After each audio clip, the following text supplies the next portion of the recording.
السلام علیکم ناظرین، پاکستان دس ویک کے ساتھ میں ہوں آپ کی میزبان بشرا خان۔ جیسا کہ آپ کو معلوم ہے، پاکستان دس ویک میں ہم لیتے ہیں جائزہ ہفتے بھر کی سیاسی، کاروباری اور دیگر سرگرمیوں کا۔ اس ہفتے بھی ہم آپ کے لیے لے کر آئے ہیں تازہ اور منفرد رپورٹس۔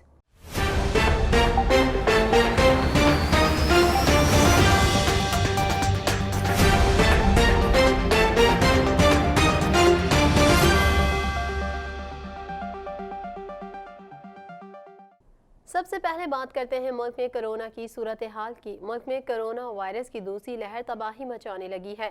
گزشتہ 24 گھنٹوں کے دوران 3113 نئے مریضوں کی تشخیص ہوئی ہے۔ کرونا مزید 54 زندگیاں نکل گیا، جس کے بعد اموات کی تعداد 7897 ہو گئی۔ پاکستان میں کرونا کے تصدیق شدہ کیسز کی تعداد 3,89,311 ہو گئی۔ مزید کیا تفصیلات ہیں، جانتے ہیں national command and operation centre کے تازہ ترین اعداد و شمار سے۔ National command and operation centre کے تازہ ترین اعداد و شمار کے مطابق گزشتہ 24 گھنٹوں کے دوران 3113 نئے کیسز رپورٹ ہوئے۔ پنجاب میں 1,17,160، سندھ میں 1,68,783، خیبر پختونخوا میں 46,281، بلوچستان میں 17,008، گلگت بلتستان میں 4,598، اسلام آباد میں 28,980، جبکہ آزاد کشمیر میں 6,501 کیسز رپورٹ ہوئے۔ ملک بھر میں اب تک 53,86,916 افراد کے ٹیسٹ کیے گئے۔ گزشتہ 24 گھنٹوں کے دوران 43,214 نئے ٹیسٹ کیے گئے۔ اب تک 3,35,881 مریض صحت یاب ہو چکے ہیں، جبکہ 2,112 مریضوں کی حالت تشویشناک ہے۔ پاکستان میں کرونا سے ایک دن میں 54 افراد جاں بحق ہوئے، جس کے بعد وائرس سے مرنے والوں کی تعداد 7,897 ہو گئی۔ پنجاب میں 2,945، سندھ میں 2,885، خیبر پختونخوا میں 1,346، اسلام آباد میں 305، بلوچستان میں 165، گلگت بلتستان میں 96 اور آزاد کشمیر میں 155 مریض جان سے ہاتھ دھو بیٹھے۔ بالآخر وزیر اعظم نے زیادتی کے مجرموں کو نامزد کرنے کے قانون کی منظوری دے دی۔ وزیر اعظم عمران خان نے جنسی زیادتی کے مجرموں کو نامزد کرنے کے قانون کی اصولی منظوری دے دی ہے۔ وزیر اعظم کی زیر صدارت وفاقی کابینہ کا اجلاس ہوا، جس میں قانونی ٹیم کی جانب سے مجوزہ ریپ آرڈیننس کا مسودہ پیش کیا گیا۔ قانونی ٹیم نے آرڈیننس پر روشنی ڈالتے ہوئے کہا کہ خواتین پولیسنگ، فاسٹ ٹریک مقدمات اور گواہوں کا تحفظ مجوزہ قانون کا بنیادی حصہ ہوگا۔ متاثرہ خواتین یا بچے بلا خوف و خطر اپنی شکایات درج کرا سکیں گے۔ متاثرہ خواتین و بچوں کی شناخت کے تحفظ کا خیال رکھا جائے گا۔ مزید تفصیلات اس رپورٹ میں۔ وزیر اعظم کی زیر صدارت وفاقی کابینہ کا اجلاس ہوا، جس میں قانونی ٹیم کی جانب سے مجوزہ ریپ آرڈیننس کا مسودہ پیش کیا گیا۔ قانونی ٹیم نے آرڈیننس پر روشنی ڈالتے ہوئے کہا کہ خواتین پولیسنگ، فاسٹ ٹریک مقدمات اور گواہوں کا تحفظ مجوزہ قانون کا بنیادی حصہ ہوگا۔ متاثرہ خواتین یا بچے بلا خوف و خطر اپنی شکایات درج کرا سکیں گے۔ متاثرہ خواتین و بچوں کی شناخت کے تحفظ کا خاص خیال رکھا جائے گا۔ بریفنگ کے بعد وفاقی کابینہ نے مجرمان کی سخت سزاؤں پر مشتمل سفارشات کی اصولی منظوری دے دی، تاہم اس قانون میں سزائے موت کو شامل نہیں کیا گیا۔ وزیر اعظم عمران خان نے زیادتی کے مجرمان کے لیے کیسٹریشن کا قانون لانے کی بھی اصولی منظوری دیتے ہوئے کہا کہ ہم نے اپنے معاشرے کو محفوظ ماحول دینا ہے۔ یہ سنگین نوعیت کا معاملہ ہے، جس کی قانون سازی میں کسی قسم کی تاخیر نہیں کریں گے۔ عوام کے تحفظ کے لیے واضح اور شفاف انداز میں قانون سازی ہوگی۔ یقینی بنایا جائے گا کہ سخت سے سخت قانون کا اطلاق ہو۔ بعض وفاقی وزراء نے زیادتی کے مجرمان کو پھانسی کی سزا دینے کو نئے قانون کا حصہ بنانے کا مطالبہ کیا۔ ذرائع کے مطابق وفاقی وزیر فیصل وافڈہ، اعظم سواتی اور نور الحق قادری نے بھی پھانسی کی حمایت کی۔ وزیر اعظم عمران خان نے رائے دی کہ ابتدائی طور پر کیسٹریشن کے قانون کی طرف جانا ہوگا۔ ایک بار پھر اسکولوں کی بندش کی تجویز دے دی گئی۔ وفاقی وزارت تعلیم نے کرونا بڑھنے پر تعلیمی اداروں کے لیے تجاویز صوبوں کو ارسال کر دیں، جبکہ وزرائے تعلیم اجلاس میں 25 نومبر سے 31 دسمبر تک تعلیمی ادارے بند رکھنے کی تجویز دے دی گئی ہے۔ تعلیمی اداروں کو بند رکھنے کی تجویز کو کافی تنقید کا نشانہ بنایا گیا ہے۔ مزید تفصیلات جان لیتے ہیں اس رپورٹ میں۔ وفاقی وزارت تعلیم نے کرونا بڑھنے پر تعلیمی اداروں کے لیے تجاویز پہلے ہی صوبوں کو ارسال کر دی گئی ہیں، جس میں پہلی تجویز تعلیمی اداروں کو 24 نومبر سے 31 جنوری تک بند کرنے، دوسری تجویز نومبر سے پرائمری اسکولز بند کر دیے جائیں، جبکہ تیسری تجویز میں 2 دسمبر سے مڈل اسکولز بند کرنے کا کہا گیا ہے۔ تجاویز میں مزید کہا گیا کہ 15 دسمبر سے ہائر سیکنڈری اسکولز کے بچوں کو اداروں میں آنے سے روک دیا جائے، اساتذہ کو اداروں میں بلایا جائے، آن لائن ایجوکیشن کے لیے تیاری کی جائے، مقامی طور پر انتظامات کیے جائیں، ٹیلی اسکول، ٹیلی ریڈیو سمیت آن لائن ایجوکیشن سسٹم کو لاگو کیا جائے۔ وفاقی وزارت تعلیم کی جانب سے تعلیمی سیشن کو 31 مئی تک بڑھانے کی تجویز دی گئی ہے۔ میٹرک، انٹرمیڈیٹ امتحانات جون 2021 میں لیے جائیں گے۔ پی ڈی ایم غیر ذمہ دارانہ سیاست کر کے عوام کی جان سے کھیل رہی ہے۔ وزیر اعظم عمران خان کا کہنا ہے کہ پی ڈی ایم غیر ذمہ دارانہ سیاست کر کے عوام کی جان سے کھیل رہی ہے۔ اپنے ٹویٹ میں وزیر اعظم نے کہا کہ کرونا وبا کی پہلی لہر کے دوران سخت لاک ڈاؤن کے خواہش مند اور ہماری پالیسیوں پر تنقید کرنے والے پی ڈی ایم ارکان غیر ذمہ دارانہ سیاست کر کے عوام کی جان سے کھیل رہے ہیں۔ مزید احوال اس رپورٹ میں۔ وزیر اعظم عمران خان کا کہنا ہے کہ پی ڈی ایم غیر ذمہ دارانہ سیاست کر کے عوام کی جان سے کھیل رہی ہے۔ اپنے ٹویٹ میں وزیر اعظم نے کہا کہ کرونا وبا کی پہلی لہر کے دوران سخت لاک ڈاؤن کے خواہش مند اور ہماری پالیسیوں پر تنقید کرنے والے پی ڈی ایم ارکان غیر ذمہ دارانہ سیاست کر کے عوام کی جان سے کھیل رہے ہیں۔ وزیر اعظم نے مزید کہا کہ پی ڈی ایم ارکان عدالتی احکامات کی خلاف ورزی کرتے ہوئے جلسہ کر رہے ہیں۔ یہ جلسہ ایسے وقت کیا جا رہا ہے جب کرونا کیس ڈرامائی طور پر بڑھ رہے ہیں۔ واضح ہے کہ پی ڈی ایم نے اتوار کو پشاور میں جلسہ عام کا اعلان کر رکھا ہے، جس میں بلاول بھٹو زرداری، مریم نواز اور مولانا فضل الرحمان کے علاوہ دیگر اہم اپوزیشن رہنما بھی خطاب کریں گے۔ کرونا وبا میں دینی مدارس بند نہیں کریں گے، وفاق المدارس کا اعلان۔ وفاق المدارس العربیہ پاکستان کے مرکزی سیکریٹری جنرل مولانا قاری محمد حنیف جالندھری نے اعلان کیا ہے کہ کرونا وبا میں دینی مدارس بند نہیں کریں گے۔ مولانا قاری محمد حنیف جالندھری کی اتحاد تنظیمات مدارس کے دیگر مرکزی قائدین کے ہمراہ پریس کانفرنس کرتے ہوئے کہنا تھا، جامع زبیریہ پر حملہ تمام مدارس پر حملہ ہے اور یہ ایک ملی سانحہ ہے۔ مزید جان لیتے ہیں اس رپورٹ میں۔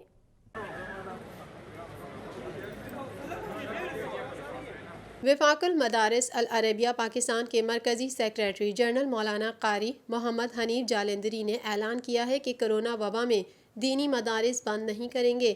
مولانا قاری محمد حنیف جالندھری کی اتحاد تنظیمات مدارس کے دیگر مرکزی قائدین کے ہمراہ پریس کانفرنس کرتے ہوئے کہنا تھا کہ جامع زبیریہ پر حملہ تمام مدارس پر حملہ ہے اور یہ ایک ملی سانحہ ہے۔ وزیر اعظم عمران خان کو خود آنا چاہیے تھا، حکومتی رویے کی بھرپور مذمت کرتے ہیں۔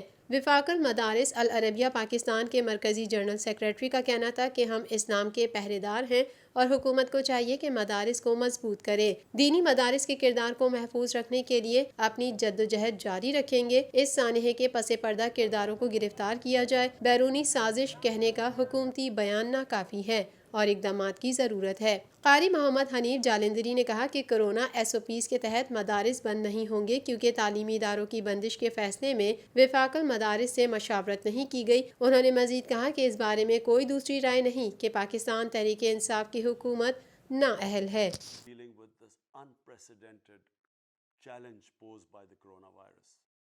جو بائیڈن عافیہ صدیقی کی رہائی ممکن بنائیں گے۔ جی ناظرین، وزیر اعظم عمران خان کے مشیر بابر ایوان کہتے ہیں کہ امریکہ کے نو منتخب صدر جو بائیڈن سے امید ہے کہ وہ عافیہ صدیقی کی رہائی اور واپسی ممکن بنائیں گے۔ تفصیلات کے مطابق وزیر اعظم عمران خان کے مشیر بابر ایوان سے عافیہ صدیقی کی بہن فوزیہ صدیقی نے ملاقات کی ہے۔ ملاقات میں عافیہ صدیقی سے متعلق اب تک کی پیش رفت پر بات چیت ہوئی ہے۔ مزید جانتے ہیں اس حوالے سے۔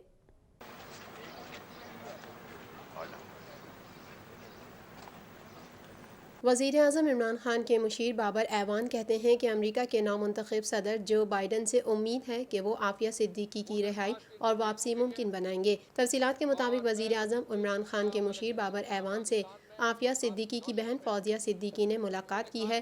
ملاقات میں عافیہ صدیقی سے متعلق اب تک کی پیش رفت پر بات چیت ہوئی۔ فوزیہ صدیقی سے ملاقات کے دوران بابر ایوان نے کہا کہ بیرون ملک پاکستانیوں کے مسائل کا حل پی ٹی آئی حکومت کی بڑی ترجیح ہے۔ حکومت مختلف ممالک میں قید پاکستانیوں کی واپسی کے لیے کوشاں ہے۔ بابر ایوان نے کہا کہ وزیر اعظم کی ذاتی کوششوں سے اب تک 5000 پاکستانی قیدی واپس لائے گئے ہیں۔ حکومت عافیہ صدیقی کی واپسی کے لیے بھی سنجیدہ اقدامات کر رہی ہے۔ انہوں نے یہ بھی کہا کہ ایوان بالا میں وزارت خارجہ نے عافیہ کی رہائی کے لیے تازہ ترین کوششوں کا جائزہ رکھا ہے۔ انسانی ہمدردی اور خاتون ہونے کے ناطے یہ جائزہ رکھا گیا ہے۔ ان کا مزید کہنا تھا کہ عافیہ صدیقی کی گرفتاری کو 17 سال ہو گئے ہیں۔ یہ دنیا میں نسوانی حقوق کی خلاف ورزی کا بڑا مقدمہ ہے۔ شاہ محمود قریشی کا اقوام متحدہ کی سلامتی کونسل کو خط، کہتے ہیں بھارتی اقدامات سے کشمیری اپنی سیاسی اور ثقافتی شناخت کھو رہے ہیں۔ اقوام متحدہ کشمیریوں سے کیا وعدہ پورا کر کے استصواب رائے کرائے۔ وزیر خارجہ شاہ محمود قریشی نے مقبوضہ جموں کشمیر میں آبادی کے تناسب میں تبدیلی کی سازش پر توجہ مبذول کرانے کے لیے اقوام متحدہ کی سلامتی کونسل کو خط لکھا ہے۔ وزیر خارجہ نے اپنے خط میں کہا ہے کہ بھارت نے خطے کے امن و سلامتی کو شدید خطرات سے دوچار کر دیا ہے۔ اس خط کے حوالے سے مزید تفصیلات جانتے ہیں اس رپورٹ میں۔ کس طرح ہندوستان اپنی سرزمین کو استعمال کر رہا ہے۔ وزیر خارجہ شاہ محمود قریشی نے مقبوضہ جموں کشمیر میں آبادی کے تناسب میں تبدیلی کی سازش پر توجہ مبذول کرانے کے لیے اقوام متحدہ کی سلامتی کونسل کو خط لکھا ہے۔ وزیر خارجہ نے اپنے خط میں کہا ہے کہ بھارت نے خطے کے امن و سلامتی کو شدید خطرات سے دوچار کر دیا ہے۔ بھارت مقبوضہ علاقے میں آبادی کے تناسب میں تبدیلی کی سازش کر رہا ہے۔ بھارت اقوام متحدہ چارٹر، بین الاقوامی قانون اور جنیوا کنونشن کی خلاف ورزیاں کر رہا ہے۔ بھارت کشمیری نسل کشی اور کشمیر میں اکثریت کو اقلیت میں بدل رہا ہے۔ کشمیریوں کی اراضی چھینی اور غیر کشمیریوں کو لا کر آباد کیا جا رہا ہے۔ بھارت کے غاصبانہ اقدامات سے کشمیری اپنے سیاسی اور ثقافتی شناخت کھو رہے ہیں۔ خط میں کہا گیا ہے کہ بھارت مسئلہ کشمیر سے دنیا کی توجہ ہٹانے کے لیے LOC پر اشتعال انگیزی کر رہا ہے۔ بھارت رواں سال LOC پر 2700 خلاف ورزیاں، 25 شہری شہید، 200 زخمی کر چکا ہے۔ اقوام متحدہ چارٹر اور قراردادوں کے تحت سلامتی کونسل کی کچھ اہم ذمہ داریاں ہیں۔ بھارت کو مجرمانہ نو آبادیاتی منصوبے سے روکنا بھی سلامتی کونسل کی ذمہ داری ہے۔ کشمیریوں کو ان کا حق خود ارادیت دیا جائے۔ اقوام متحدہ کشمیریوں سے کیا وعدہ پورا کر کے استصواب رائے کرائے۔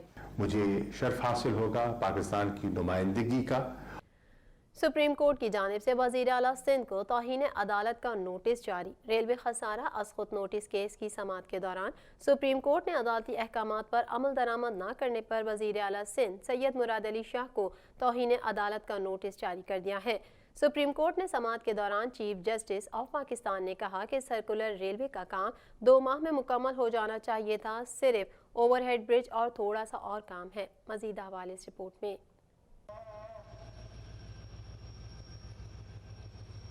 ریلوے خسارہ ازخود نوٹس کیس کی سماعت کے دوران سپریم کورٹ نے عدالتی احکامات پر عمل درآمد نہ کرنے پر وزیر اعلیٰ سندھ سید مراد علی شاہ کو توہین عدالت کا نوٹس جاری کر دیا۔ سپریم کورٹ نے سماعت کے دوران چیف جسٹس آف پاکستان نے کہا کہ سرکولر ریلوے کا کام 2 ماہ میں مکمل ہو جانا چاہیے تھا، صرف اوور ہیڈ برج اور تھوڑا سا اور کام ہے۔ دوران سماعت چیف جسٹس نے سوال اٹھایا کہ FWO نے سرکولر ریلوے کا کام شروع کیوں نہیں کیا، جس پر DG FWO نے کہا کہ ہم نے ڈیزائن بنا کر دیا تھا لیکن سندھ حکومت نے تاحال منظور نہیں کیا۔ چیف جسٹس آف پاکستان نے کہا کہ چلیں وزیر اعلیٰ سندھ کو توہین عدالت کا نوٹس جاری کر دیتے ہیں۔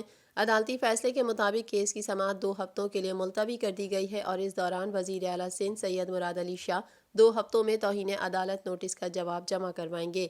دوسری جانب کراچی سرکولر ریلوے کیس میں سیکریٹری ریلوے کو شو کوز نوٹس بھی جاری ہو گیا۔ عدالت نے سیکریٹری ریلوے کو بھی نوٹس جاری کر دیا ہے۔ سیکریٹری ریلوے بھی 2 ہفتوں میں جواب اپنا جمع کرائیں گے۔